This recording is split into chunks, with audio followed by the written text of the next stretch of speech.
Alors, petite étude du bloc de traitement ou de conditionnement d'air. Donc, le groupe de conditionnement d'air donne la bonne pression et veille à ce que l'air qu'on utilise soit propre et éventuellement lubrifié. En bref, c'est un outil qui est aux petits soins pour l'installation pneumatique. Alors, pourquoi devons-nous prendre soin de notre air comprimé? C'est simple, parce qu'un air souillé cause des problèmes et des dégâts aux composants pneumatiques, qu'un air pur garantit le bon fonctionnement des composants connectés, tels que les vérins et les distributeurs. En d'autres mots, la fiabilité d'une installation pneumatique dépend de la qualité de l'air comprimé. Alors, quel type de polluant va-t-on tenter d'extraire de l'air pour le rendre pur? Par exemple, des particules solides, comme la poussière, la suie ou la rouille, venant de la tuyauterie. Ces particules peuvent abîmer les vérins et les distributeurs. On trouvera également de l'eau. Lors du refroidissement de l'air comprimé, il se forme une quantité importante de condensation. Et si l'air n'est pas asséché, les composants pneumatiques peuvent s'endommager ou mal fonctionner. Puis on trouvera également de l'huile qui fait aussi partie des troubles faits. Même avec les compresseurs sans huile, de très fines brumes d'huile polluent l'air comprimé aspiré. Cette concentration d'huile peut boucher les parties pneumatiques sensibles dans les distributeurs et emporter la couche de graisse de protection dans les vérins. Donc vous l'avez bien compris, le but du jeu est d'obtenir une qualité d'air qui va correspondre à l'utilisation qu'en fera mon process. Et cette qualité d'air, elle va être définie selon une norme. Pour chaque application, chaque type de process, il va exister une qualité minimum à respecter. Et vous imaginez bien qu'on ne va pas avoir la même qualité d'air, par exemple, dans un labo photo que dans une installation minière. Ces différentes classes de qualité auront ensuite une valeur indicative dans les diverses applications industrielles que l'on rencontrera. La qualité de l'air comprimé dans une installation va donc dépendre de sa pureté. Celle-ci est déterminée par la quantité de particules solides, liquides ou gazeuses présentes après traitement. Alors, petite notion importante, jusqu'alors, je vous parlais de qualité d'air, mais en fait, il s'agissait bien sûr de la pureté de cet air, débarrassé donc de ces polluants, mais la qualité d'air dans la production d'air comprimé implique d'autres notions, d'autres facteurs comme la stabilité de la pression de l'air produit, ou encore dans les systèmes le nécessitant, la lubrification de cet air. Pour tendre vers cette qualité, on va utiliser 3 matériels pneumatiques bien précis, un filtre ou séparateur d'eau, un régulateur de pression, et puis un lubrificateur si nécessaire. On pourra dire que 95% des applications peuvent se contenter d'un filtre, séparateur d'eau et d'un régulateur de pression pour obtenir une qualité d'air suffisante. Le lubrificateur, quant à lui, n'est à utiliser que si l'application le nécessite vraiment. En supplément des matériels que je viens de citer, on pourrait ajouter un distributeur de mise en circuit à commande manuelle ou commande électrique, un distributeur de mise sous pression progressive et puis un capteur de pression. Ce bloc de traitement d'air s'appelle le FRL, F pour filtre, R pour régulateur et L pour lubrificateur. Alors commençons par le début, la fonction filtration. Donc le type de filtre à utiliser dépend de l'installation. Pour la plupart des distributeurs et des vérins, on utilisera des filtres standards dont les pores filtrants iront de 5 à 40 micromètres, ce qui est amplement suffisant pour la plupart des applications.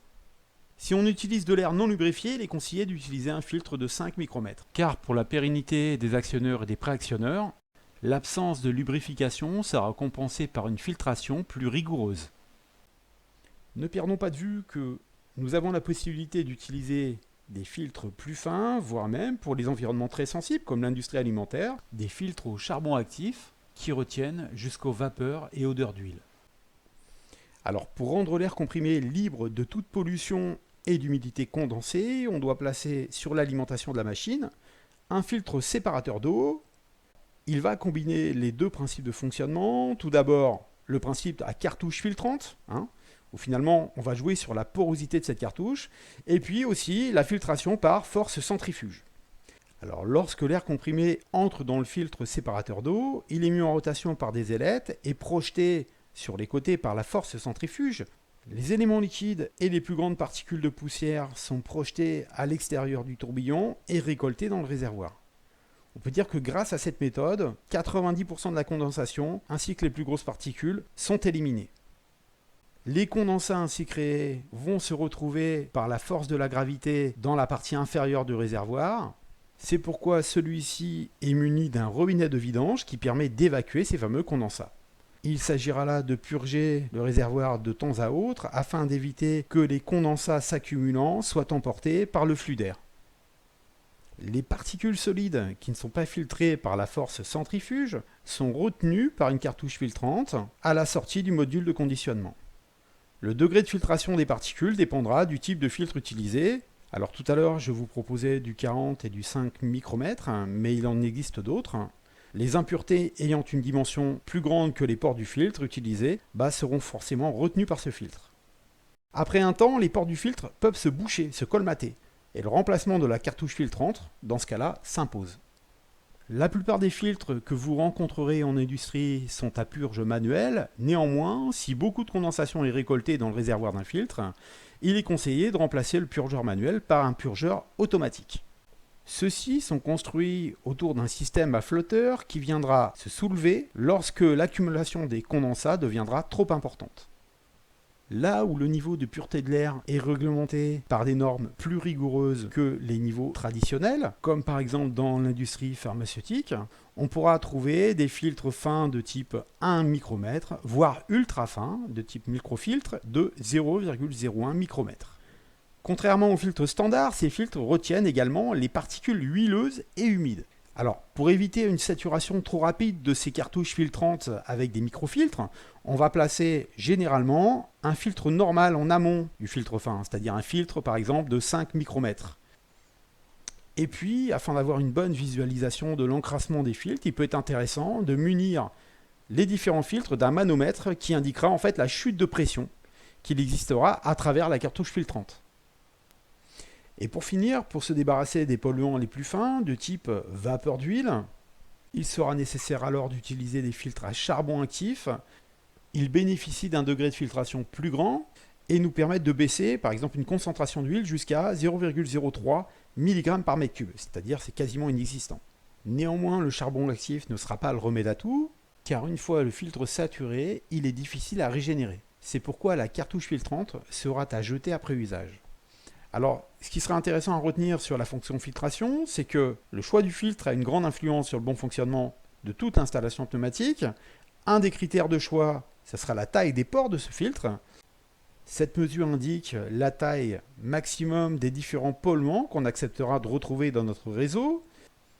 Une cartouche filtrante fort encrassée continuera à filtrer l'air. Néanmoins, elle occasionnera une chute de pression. Il sera alors conseillé d'agir sur la cartouche filtrante. Souvenez-vous également qu'en présence d'un purgeur manuel, purgez le réservoir régulièrement, sinon l'accumulation des condensats pourra être emportée par le flux d'air. Et puis, dans le cas de condensats qui s'accumulent rapidement, on pourra toujours opter pour la solution d'un purgeur automatique qui permettra d'optimiser l'élimination de la condensation. Une fois cet air rendu propre à la consommation, et l'on parle ici de la consommation énergétique que vont faire nos process de cet air purifié, on va faire intervenir la fonction régulation. Donc le régulateur de pression, lui, il a pour but de gommer toutes les variations de la pression primaire et de rendre la pression de travail, ou alors la pression secondaire si vous voulez, constante et indépendante des variations des pressions qu'on trouvera sur le réseau d'alimentation. Alors il sera important de maintenir la pression de travail constante sur les installations de production, car les variations de pression vont occasionner des variations de vitesse sur les vérins et les moteurs pneumatiques. Le fonctionnement du régulateur de pression viendra s'articuler sur l'équilibre de plusieurs forces, notamment la force produite par un ressort de tarage que l'on viendra comprimer grâce à une molette de réglage, puis une contre-force produite par un ressort de rappel, et pour finir, les différentes forces liées aux pressions aval et amont jouant dans le régulateur. Rappelons que la pression de travail, c'est-à-dire la pression aval, est toujours inférieure à la pression amont. En effet, le régulateur n'est pas augmenteur de pression, et si on déterminait sur la base de pression instable en amont, comment nous allons pouvoir réussir à obtenir des pressions régulées en aval, grâce à une gestion d'équilibre et de déséquilibre des forces en jeu dans ce régulateur. Alors nous voici en présence d'un régulateur standard en vue de coupe. Celui-ci n'est pour l'instant pas alimenté en énergie pneumatique de puissance, et donc non soumis aux forces de pression aval et amont. Les seules forces cherchant à s'équilibrer à ce moment-là sont donc la force du ressort de tarage et la force du ressort de rappel. Mettons maintenant notre système en pression et regardons ce qu'il s'y passe. Alors comme vous pouvez le voir sur l'animation, l'équilibre des ressorts de tarage et de rappel vont permettre au clapet d'admission d'être dans une position ouverte où l'énergie pneumatique de puissance sera en capacité de passer. La chambre aval au clapet d'admission va monter progressivement en pression jusqu'à ce que les forces s'appliquant sur la membrane soient suffisantes pour comprimer le ressort de tarage et remonter le clapet d'admission. Cette remontée du clapet d'admission aura pour effet d'obturer la liaison qu'il existait entre la chambre amont et la chambre aval. C'est donc la membrane qui, sollicitée d'une part par le ressort de tarage et d'autre part par la pression dans la chambre aval, qui viendra gérer l'ouverture et la fermeture du clapet d'admission.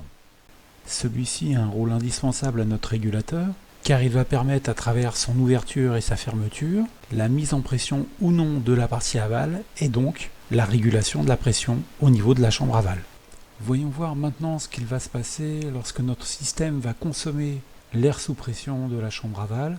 On voit bien sur l'animation que la pression aval diminue et donc que les forces sollicitant la membrane du bas vers le haut vont diminuer également, ce qui va permettre au ressort de tarage, puisqu'il est moins contraint, de repousser le clapet vers le bas et permettre ainsi le passage de l'air comprimé de la cavité amont à la cavité aval afin de compenser l'air consommé par le système. Alors pour résumer, on pourrait dire que les forces sollicitant la membrane vont permettre au clapet d'admission de s'ouvrir et de se fermer et par là même d'autoriser la chambre amont à venir compenser l'énergie consommée par notre système. Alors tout semble aller pour le mieux, me direz-vous, mais que se passerait-il si la pression secondaire P2 ou pression aval de l'installation augmentait brusquement? Ou tout simplement si suite à un mauvais réglage on se retrouvait avec une pression supérieure à celle voulue et que l'on décidait de revoir à la baisse cette pression aval trop importante. Eh bien, notre régulateur est pourvu d'un système qui permet de pallier à cette problématique.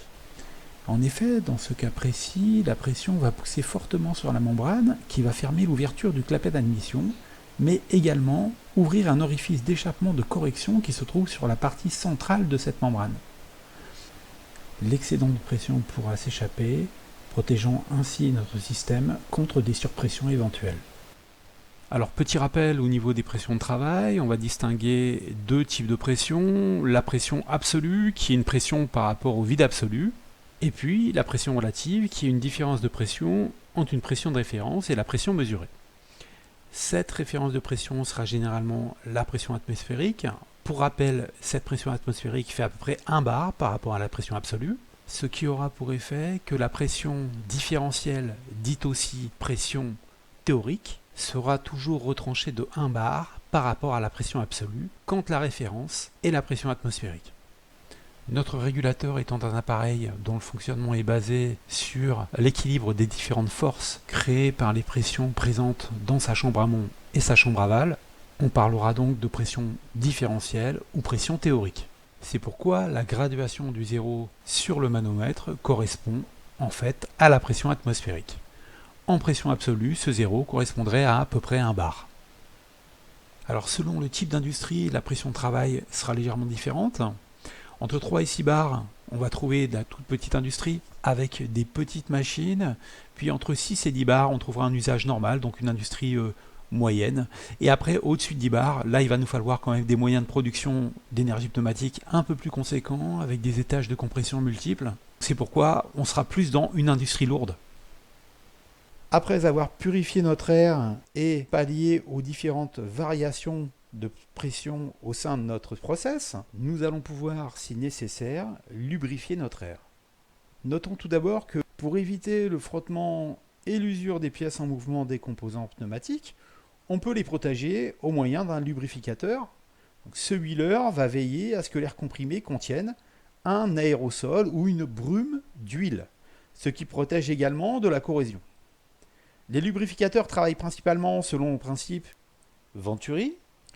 Ce système fonctionne autour de la différence de pression qu'il existe entre la pression amont du tube Venturi et puis la pression dans la partie étranglée du tube.